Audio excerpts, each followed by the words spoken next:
Daily. Taste the Daily.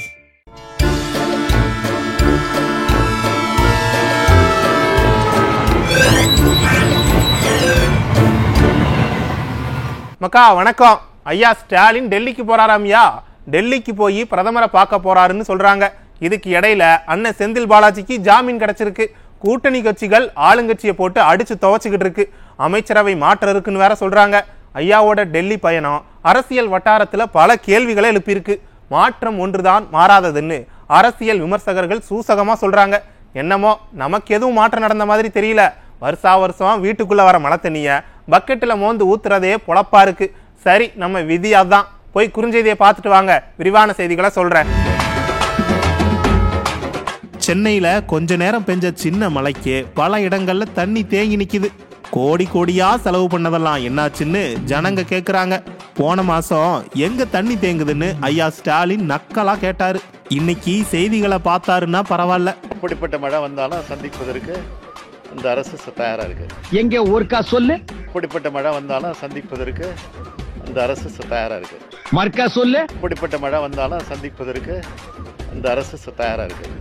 மர்க்கா சொல்லு. அப்படிப்பட்ட மழை வந்தாலும் சந்திப்பதற்கு இந்த அரசு தயாரா இருக்கு. சென்னையில ரோட்டுல மழை தண்ணி தேங்கி நிக்கிறத பார்த்துட்டு ரேஸ் ரோடு ரெயின் ரோடுன்னு அண்ணன் கார்த்திக் சிதம்பரம் கிண்டல் பண்ணியிருக்காரு. அதாவது நாடு இருக்கிற லட்சணத்துல தேவையில்லாம ரேஸ் நடத்தின அண்ணன் உதயநிதிய நேரடியாவே அட்டாக் பண்ணியிருக்காரு.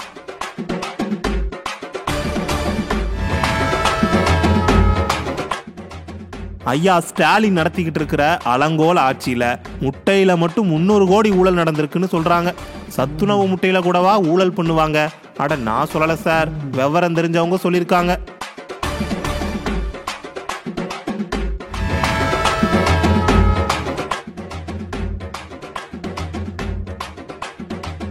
வேலூர் பக்கம் அதிக வட்டி தரேன்னு ஆசை காட்டி 1,22,00,000 ரூபாயை ஒருத்தர் ஏமாத்திருக்காரு. ஐயா ஸ்டாலின் ஆட்சிக்கு வந்த பிறகு இந்த மோசடிலாம் சர்வ சாதாரணமா நடக்குதுன்னு நீங்க கேட்கலாம்.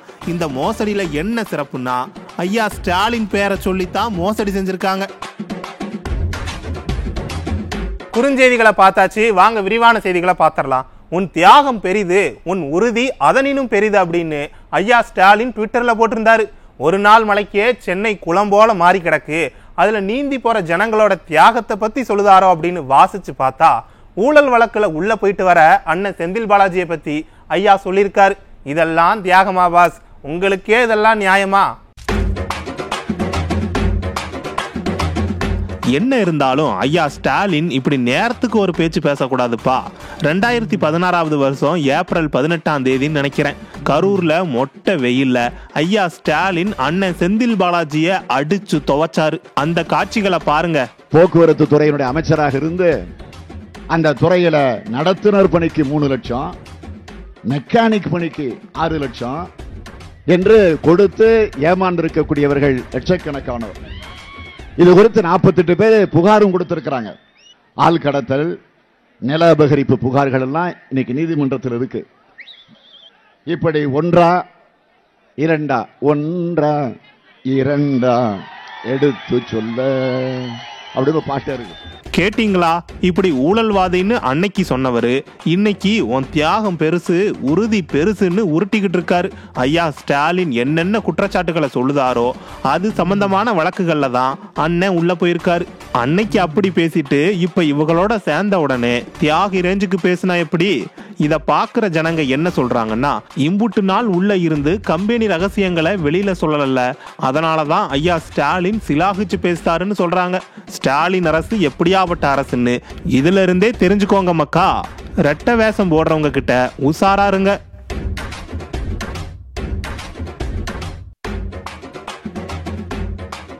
மக்கா, இந்த சென்னை மக்களுக்கு விடிவு காலமே பிறக்காது போலப்பா. கொஞ்ச நேரம் சொதன்னு மழை பெஞ்சதுக்கு ஊரெல்லாம் வெள்ளம், எந்த பக்கம் திரும்பினாலும் குளம் மாதிரி இருக்கு. சிங்கார சென்னையா மாத்த போறேன், சிங்கப்பூர் ஆக்க போறேன்னு நல்லா வாய் நிறைய வசனம் பேசினாங்க. இப்ப என்னடான்னா தீவு மாதிரி இருக்கு.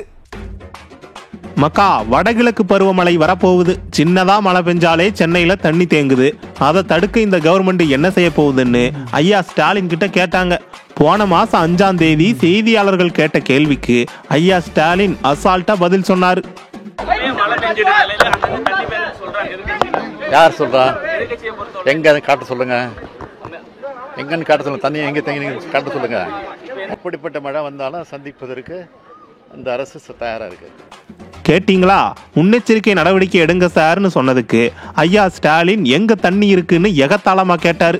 கேட்டு 1 மாசம்தான் ஆயிருக்கு. இன்னைக்கு சென்னையில பல இடங்கள்ல தண்ணி தேங்கி நிக்குது. முதல்ல ஐயா ஸ்டாலினோட கொளத்தூர் தொகுதியில இருந்தே ஆரம்பிக்கலாம். இங்க வீடுகளுக்குள்ள தண்ணி புகுந்துருச்சு. மழை தண்ணியோட கழிவு நீரும் கலந்து வர்றதால ஜனங்க பாவம் நொந்து போய் கிடக்காங்க. யார் சொல்றா? எங்க காட்ட சொல்லுங்க, எங்கன்னு காட்ட சொல்லுங்க. தண்ணி எங்க தங்கி காட்ட சொல்லுங்க. எப்படிப்பட்ட மழை வந்தாலும் சந்திப்பதற்கு அந்த அரசு தயாரா இருக்கு. அடுத்ததா சென்னை கொரட்டூர்ல இஎஸ்ஐ மருத்துவமனையில தண்ணி தேங்கி நிக்கிறதால நோயாளிகளும் சரி, நோயாளிகளோட கூட வந்தவங்களும் சரி தாவி தாவி போயிட்டு இருக்காங்க. யார் சொல்றா? எங்க காட்ட சொல்லுங்க, எங்கன்னு காட்ட சொல்லுங்க. தண்ணி எங்க தங்கி காட்ட சொல்லுங்க. எப்படிப்பட்ட மழை வந்தாலும் சந்திப்பதற்கு அந்த அரசு தயாரா இருக்கு. சென்னை கொருக்குப்பேட்டையிலையும் திருவொற்றியூர் பகுதியிலையும் சின்னதா பெஞ்ச மழைக்கு வீடுகளுக்குள்ளயும் வீதிகள்லையும் தண்ணி வந்துருச்சு. ஜனங்க பாவம் அள்ளி இறைச்சிக்கிட்டு இருக்காங்க. யார் சொல்றா? எங்க காட்ட சொல்லுங்க, எங்கன்னு காட்ட சொல்லுங்க. தண்ணி எங்க தங்கி காட்ட சொல்லுங்க. எப்படிப்பட்ட மழை வந்தாலும் சந்திப்பதற்கு அந்த அரசு தயாரா இருக்கு. இதே மாதிரி வடபழனி, அண்ணா நகர், கோயம்பேடுன்னு சென்னையோட முக்கிய பகுதிகளில் மழை நீர் தேங்கி நிக்குது. யார் சொல்றா? எங்க காட்ட சொல்லுங்க, எங்கன்னு காட்ட சொல்லுங்க. தண்ணி எங்க தங்கி காட்ட சொல்லுங்க. எப்படிப்பட்ட மழை வந்தாலும் சந்திப்பதற்கு அந்த அரசு தயாரா இருக்கு. ஸ்டாலின் ஐயா, எங்க தண்ணி தேங்குது, எங்க தண்ணி தேங்குதுன்னு எகத்தாளமா கேட்டீங்கல்ல. சின்ன மழைக்கே எல்லா பக்கமும் தண்ணி தேங்கி நிக்குது. இப்பவும் சொல்லுதான், பெரிய மழை வர்றதுக்குள்ள நடவடிக்கை எடுங்க. எல்லாரையும் வெள்ளத்துல தத்தளிக்க வச்சுட்டு எதிர்பாராத மழை வந்துடுச்சு, எதிர்பார்த்த நிதி வரலன்னு தயவு பண்ணி கதை சொல்லாதீங்க. ஜனங்க இப்பவே மழைநீர் வடிகால்வாய் பணிக்காக ஒதுக்கின 4000 கோடி என்னாச்சு, சென்னைக்காக ஒதுக்கின சிறப்பு நிதி எல்லாம் என்னாச்சுன்னு பல கேள்விகள் கேட்குறாங்க. சொல்ல வேண்டியதை சொல்லியாச்சு, அதுக்கு மேல உங்க பாடு.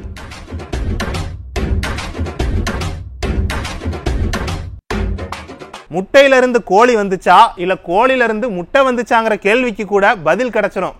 ஆனா ஸ்டாலின் ஆட்சியில முட்டை வாங்குறதுல 300 கோடி ஊழல் நடந்திருக்குன்னு தகவல் வந்திருக்கு. இதுக்கான விளக்கம் கிடைக்கவே கிடைக்காது. சத்துணவு முட்டையில கூட ஊழல் பண்ணுதாங்களாம்யா. இவங்களை என்னன்னு சொல்றது? மக்கா, ஐயா ஸ்டாலினோட ஆட்சியில அரசு பள்ளிகள்ல கொடுக்கிற முட்டைகள்ல மட்டும் 3 வருஷத்துல 300 கோடி ஊழல் நடந்திருக்குன்னு தகவல் வந்திருக்கு. பொள்ளாச்சி பக்கம் இருக்கிற சமூக ஆர்வலர் ஒருத்தர் தகவல் அறியும் உரிமை சட்டம் மூலமா இந்த ஊழலை அம்பலப்படுத்தியிருக்காரு. கவர்மெண்ட் பள்ளிக்கூடங்கள்ல வாரத்துல 5 நாள் பிள்ளைகளுக்கு முட்டை கொடுக்காங்க. கவர்மெண்ட் சொல்லுற கணக்குப்படி பார்த்தா ஒரு நாளைக்கு 42,71,000 முட்டைகள் குழந்தைகளுக்கு கொடுக்கப்படுது. இந்த கணக்குப்படி வருஷத்துக்கு 93 கோடியே 96 லட்சம் முட்டைகள் தேவைப்படுது. 93 கோடி முட்டைகள் தேவைப்படுற இடத்துல இந்த கவர்மெண்ட் 126 கோடி முட்டைகளை வாங்கியிருக்கு. இது மூலமா கவர்மெண்ட்டுக்கு சுமாரா ஒரு 187 கோடி ரூபாய் நட்டம். இது மட்டும் இல்ல, சந்தையில விற்கிற முட்டையை விட இந்த முட்டை எடை குறைவா இருக்கான். எடை குறைவான முட்டைய அதிக விலை கொடுத்து வாங்குதாங்க. அந்த இந்தான்னு கணக்கு பண்ணா முட்டையில மட்டுமே 300 கோடி ஊழல் நடக்குன்னு விவரம் தெரிஞ்சவங்க சொல்றாங்கப்பா. இப்படி கொடுக்கிற முட்டைய ஒழுங்கா கொடுக்காங்களா? பல இடங்கள்ல அழுகுன முட்டையை கொடுக்கறாங்க. அது மட்டுமா, திருச்சி பக்கம் கடையில வச்சு வியாபாரம் பண்றாங்க. சமூக நலத்துறையில நடக்கிற இந்த ஊழல்களுக்கு ஐயா ஸ்டாலின் என்ன பதில் சொல்ல போறாருன்னு தெரியல. மக்கா, விளம்பரத்தை பார்த்து ஓட்டு போட்டோம்ல, எப்படிலாம் ஊழல் நடக்குன்னு பாருங்க. இனியாவது விளம்பரங்களை பார்த்து ஏமாறாம இருங்க.